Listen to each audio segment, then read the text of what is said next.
The death of multi-purpose stadiums. Ladies and gentlemen, today I wanted to look back at some of the most iconic multi-purpose stadiums dating all the way back to the 1930s to where we are today, where they are basically all obsolete, especially when it comes to the football/baseball multi-purpose stadiums, which are the ones I'm going to be focusing on.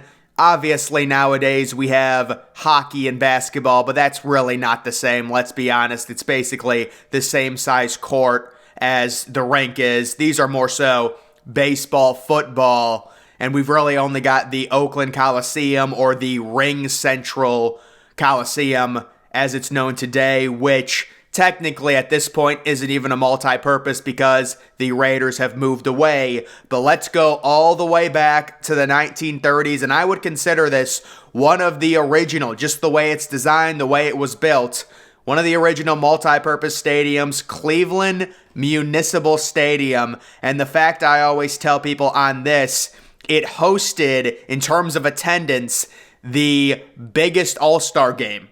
It might have been in the 50s, where highest attendance right around 56,000, the Mistake by the Lake, as it is called. I believe the architect of this stadium is the same architect of Yankee Stadium, which people, they never really see the same parallels, but when you compare the two, like old Yankee Stadium, if you Google images of it back in the 30s compared to Cleveland Municipal, you can see some similarities with the two-deck approach. I mean, there's really nothing special about this stadium overall. And one of the things about Cleveland Municipal that I heard someone say that is really, honestly, kind of true, if you take a look at this photo, this is 1932. This is right after it was built. Someone said that even when it was brand new, it looks old. And honestly, in that photo, it does kind of look old. Now, I realize it's black and white. That's part of the reason. But just the way it was designed, listen, it was made in the early 1930s.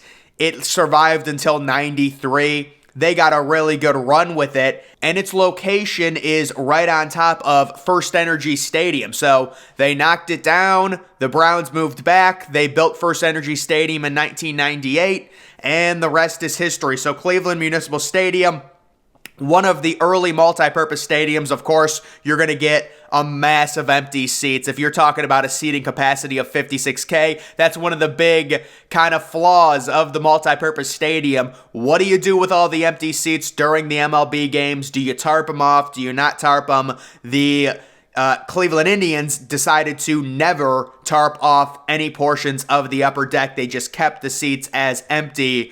So that is kind of one of the first ones. Next, we're going to take a look at Candlestick Park in San Francisco, which saw a number of renovations. When you take a look at this thing early on in its life, it barely had an upper deck. And then you look at it in the 80s, 90s with baseball and football being played. It's got the massive upper deck going around. People used to always say during MLB games in April just how cold it was with where this stadium was located. We're talking like mid-40s with wind.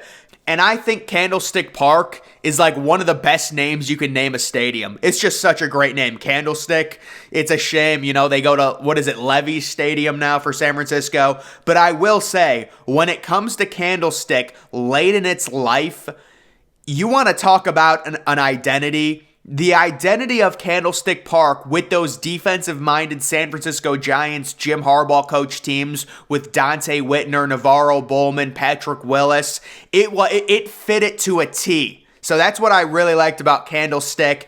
And overall, just the playoff game at Candlestick, looking at the sellout crowd, it was just aesthetically pleasing. Like, it just looked really, really nice. So that is Candlestick. The next we're going to be looking at is the cookie cutter multi-purpose stadiums, which were all built virtually with the exact same circular design and the obnoxiously massive upper deck, just so ugly. But it's the easiest thing to do. Back in the 70s, you want football, you want baseball, you want to save money, build a circle, build a massive upper deck, and you've got very easy access to both baseball and football. That's the idea. It's almost like an oval, right, that goes around the stadium because it fits in both MLB in terms of dimensions, the way the diamond looks, and the NFL field. So we know the cookie cutters or the concrete donuts, whatever you want to call them, Shea Stadium, Atlanta Fulton County Stadium, the Astrodome,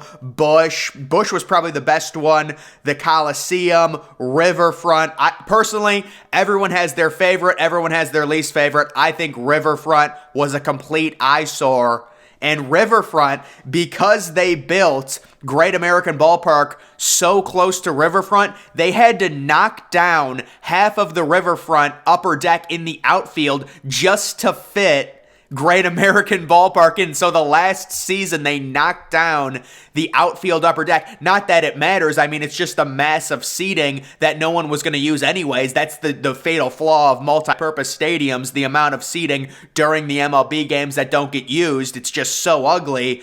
So Riverfront is probably my least favorite. And then my favorite one, I like the way Veterans Stadium in Philadelphia looked when it switched to the dark blue seating. Now, it is certainly no beauty. I will say that it's not a beauty, but when it switched to the blue seating, I think it looks at least okay.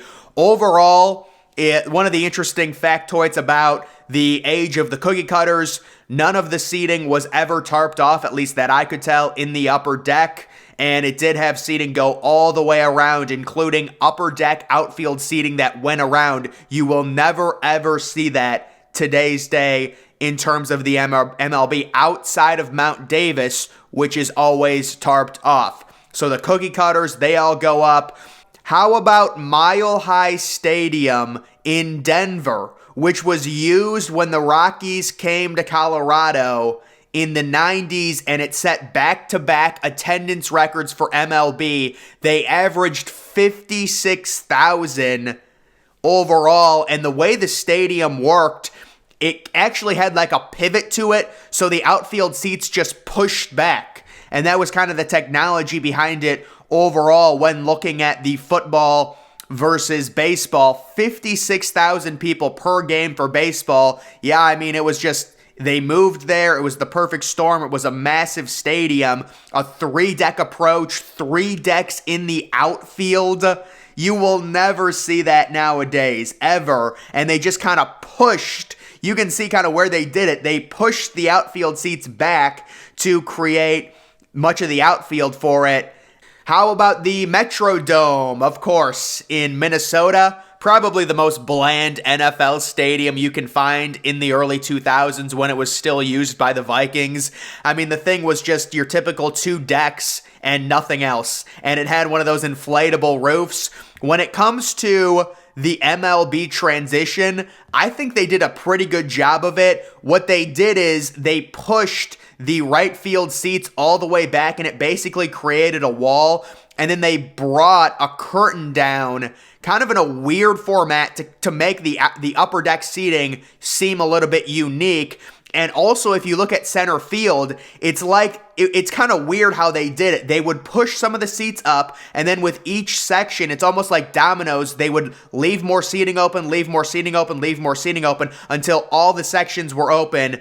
And they actually had, in terms of their left field with the dimensions, you've seen this a few times.